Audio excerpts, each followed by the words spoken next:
Okay, so here's the CEREBROS. We're going to do another one.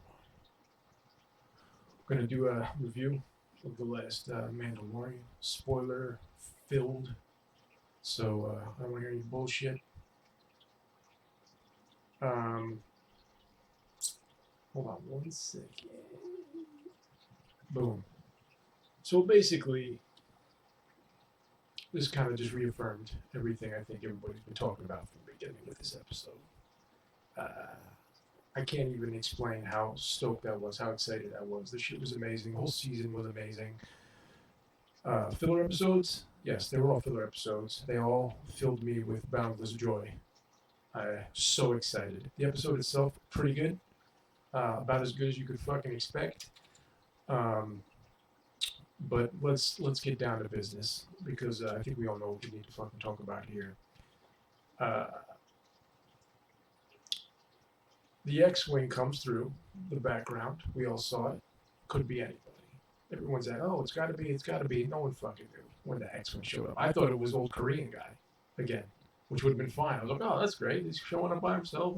The old fat guy's gonna die. Then the camera cuts, lands, guy gets out in a robe. I was like, man, that's fucked up. Making a Jedi look like Luke Skywalker to get me all fucking excited, and they ain't gonna do fucking Luke Skywalker, blah blah blah blah. And then you see gROgU kind of leaning forward, and what? No, it's not doing it. It's not doing it.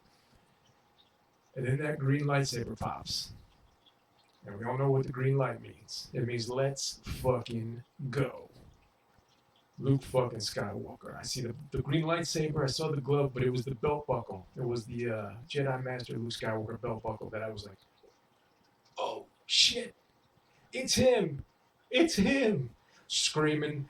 The first time I watched it on the group view with my brother, and I was kind of just overwhelmed. So I didn't. But I watched it a few times after, and the tears definitely came, just because real Star Wars, is back. I three multi-million-dollar sequels, considered full-on trash by the majority of the fan base. So who's been fans for longer than 5 years considers it garbage. Three multi-million-dollar sequels, absolute garbage. Filoni and Favreau give us 5 minutes of PS2 quality CGI. Grown men across the country collapsing into tears on the ground, bawling their fucking eyes out. Okay? And I'm not talking about the gROgU scene, handing gROgU over. It was sad, of course. It was emotional. When you saw Luke Skywalker, people were dying because all people wanted was Star Wars shit. They made all these fucking movies and they sucked and no one knew why they didn't like them. Oh, well, what do you want? You don't even know what you want. Yeah, it's easy. They want Star Wars shit in their Star Wars movies. And that's what they're doing. That's what they're doing right now. Okay? Star Wars shit. We got Star Wars shit back into Star Wars stuff. And if they're going to give listen, it makes the most sense that the guy who answered the phone, and we said this on the earlier episode, and I said it on the Patreon episode with Greg, it makes most sense that Luke Skywalker would be the one that answered that call. Just obviously. Every Jedi that's out there is either hiding or in hiding for a long fucking time. The number one person it should be is Luke Skywalker. Disney has fucked these movies and shown a path of what was perceived as disrespect to the old Star Wars stuff, and it's been seen that way, whether it is or not, who the fuck knows. It seemed that way to me. It seemed like they wanted nothing to do with the old Star Wars guys, other than whatever, like just put them in there because we gotta put them in there. They did it so much that even now, when the most obvious Jedi for it to be was Luke Skywalker, people were fucking shocked. Go on the internet, watch all the videos right now of reviews of people fucking stunned that it's Luke fucking Skywalker when it should have only been Luke Skywalker. The most obvious person to answer the Jedi phone was Luke Skywalker, and people were shocked, fucking shocked that it was Luke Skywalker. I don't even care about this fucking CGI. Don't care about it. Moving on 2 seasons, we get our Mandalorian, all right, and he's a gangster. He's out there, he's shooting people, he's killing everybody, he's throwing people down fucking flights of steps like a fucking gangster, shooting people up, everybody, and we're just like, damn, he's a fucking absolute fucking badass. He gets into that killer fight with Moff Gideon. Moff Gideon, also a fucking badass. I'm seeing on the internet that Giancarlo Esposito actually broke about 6 prop Darksabers in those scenes because he was going so fucking hard on that sword fight. And watch it again. It's one of the best fucking fight scenes with a saber and a spear. And it's because Giancarlo is swinging that thing like a fucking lunatic. It looked fucking great. And then you get Mando versus the Dark Trooper. That one Dark Trooper. You're like, oh, this is tough. These guys are going to be the real deal. The guys who know the extended universe, guys and girls, read the comic books, they know Dark Troopers are heavy hitters. We know it's going to be tough. And it was. It was a tough, tough fight. So we got this badass Mandalorian trained from youth in the Mandalore ways. God only knows we still don't know who trained him. We still don't know the story, who was his mentor, who got him as a foundling. We don't know that whole system, but he is an absolute fucking badass. And that Dark Trooper gave him fucking trouble, man. Gave him fucking trouble. And then Luke fucking Skywalker shows up. The goddamn Goldberg theme plays, and he murks like 20 of those motherfuckers like they're mouse droids. Butchers them. Luke fucking Skywalker didn't give a single fuck about your fucking Dark Troopers, man. Woo! There's plenty of videos on there showing the parallels between the end of Rogue One with the Darth Vader scene and that scene, and it's great. And I don't know if they did it on purpose or it was just an accident, but the parallels are fucking fantastic. And in that one scene when Luke just force fucking crushes that droid, little shades of daddy there, I think. Yeah, you gotta be careful, man. Gotta be careful with that shit. You're doing a little Darth Vader shit right there with that force crushing. But pretty fucking sick. Pretty fucking sick. And I know all of my stuff ends up with me talking shit on people on the internet and Disney and whatever. But that's just my fucking deal. But I remember when these people were trying so hard to say like people didn't like the sequels because there was a female protagonist. A word?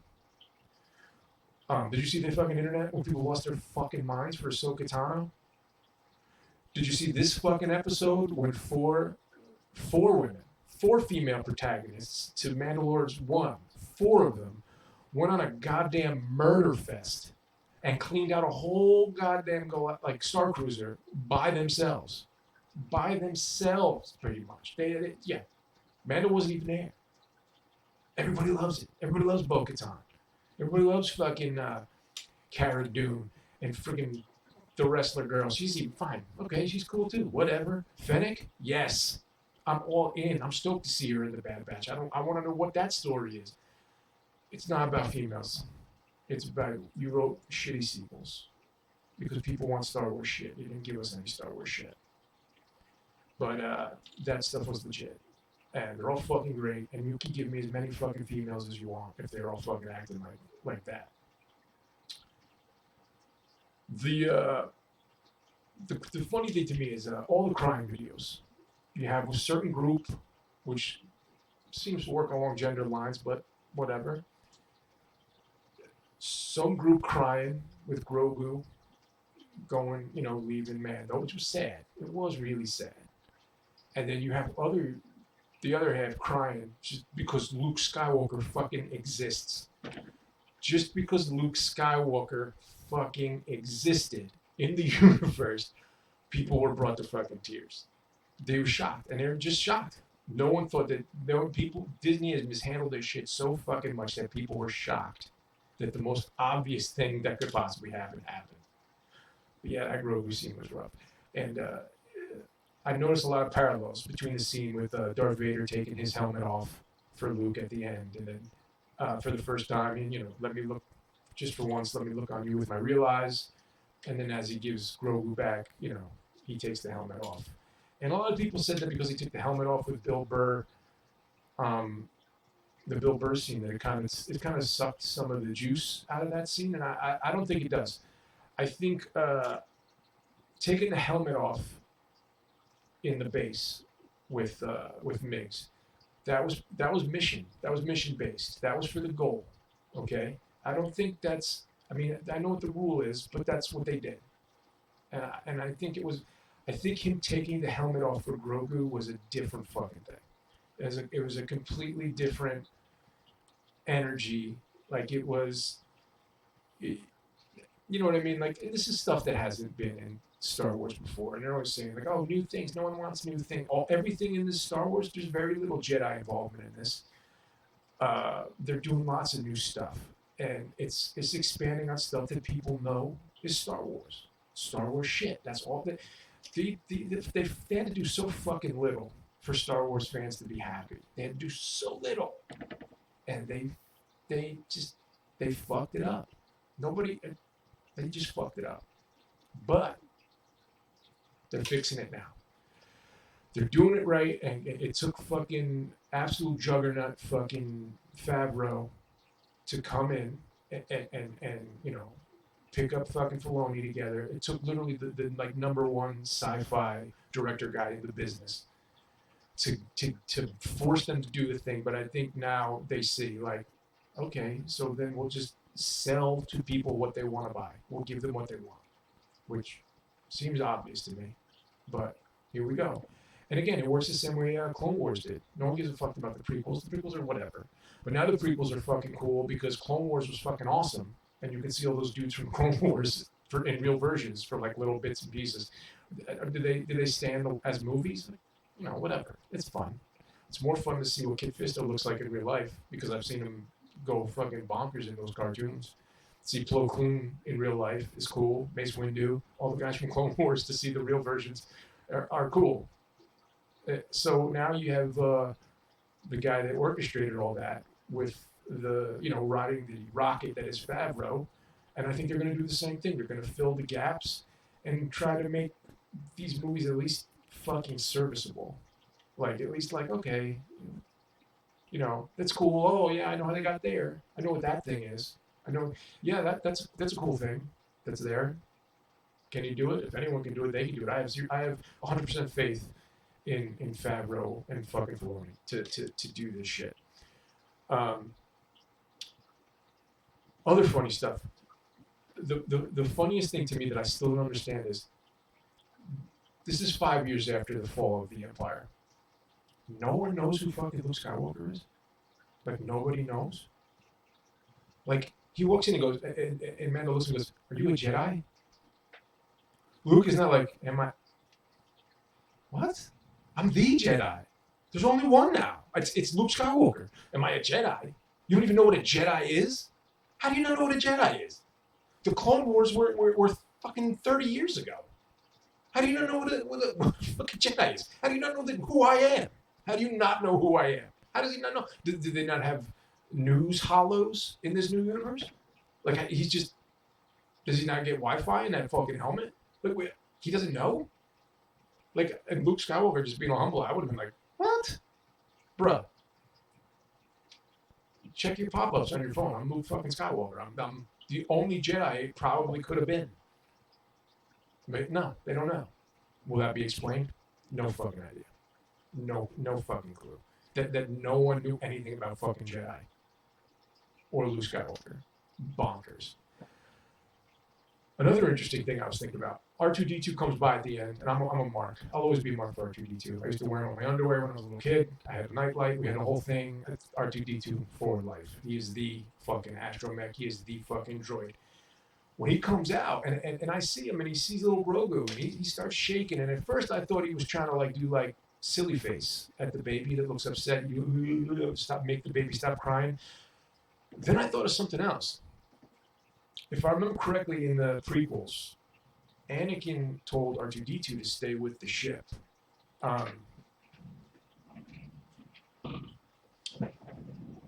told R2D2 to stay with the ship before he went in and killed everybody. They don't really show what kind of happened after that. I wonder, was it R2D2 that saved gROgU?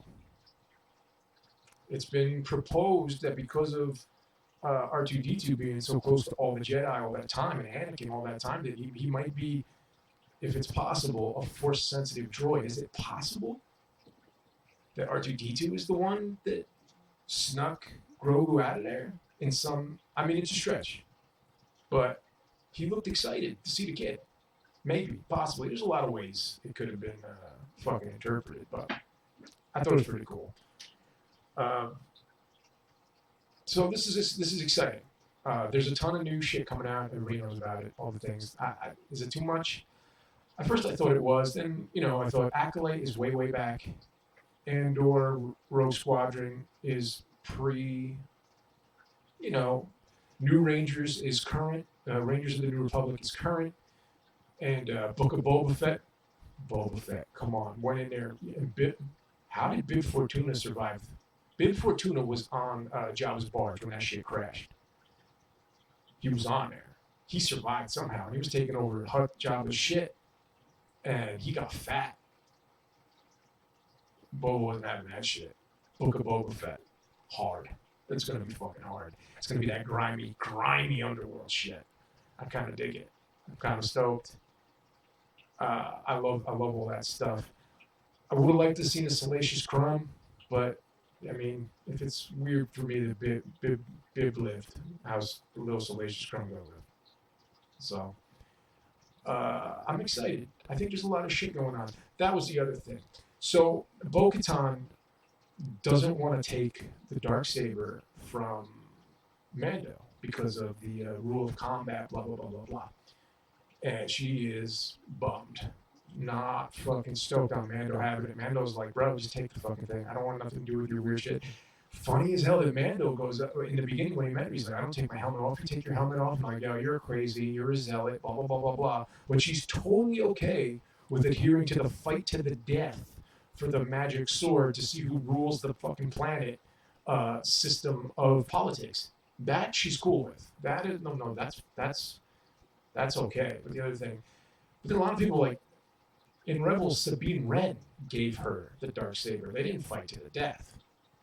Now, it's one of two things. Sabine Wren was a kid, and maybe that's a rule.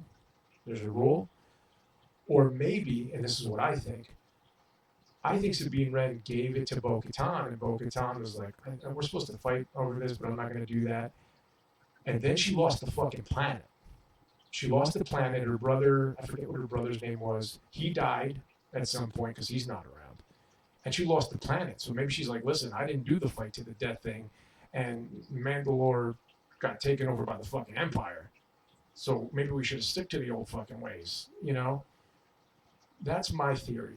And I'm usually always fucking right. And even when I'm wrong, somebody else is wrong and I'm right. Because I'm always right. So I think I'm right.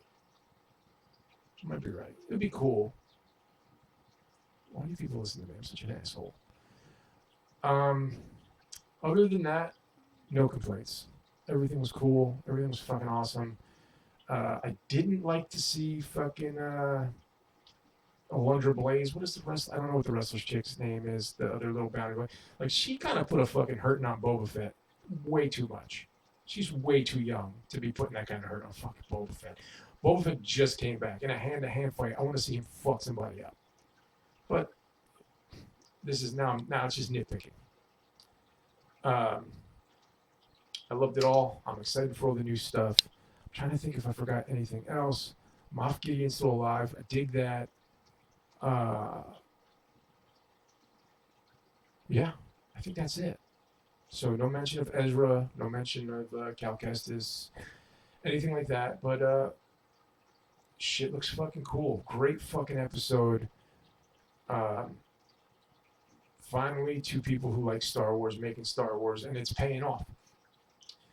Paying off dividends. Everybody fucking loves it. Disney obviously into it because they just made 400 new fucking shows about it. And I think that's everything. Is that everything? I think that's everything. That's all I got to say about that. If you want to leave comments, please leave comments. I'm going to post this in the group, CEREBROS Facebook group. And or you can just put it on the YouTube page, blah, blah, blah. Yeah, that's it. Thank you for watching. I am JSS13 on Twitter and CEREBROS on Facebook. Goodbye forever.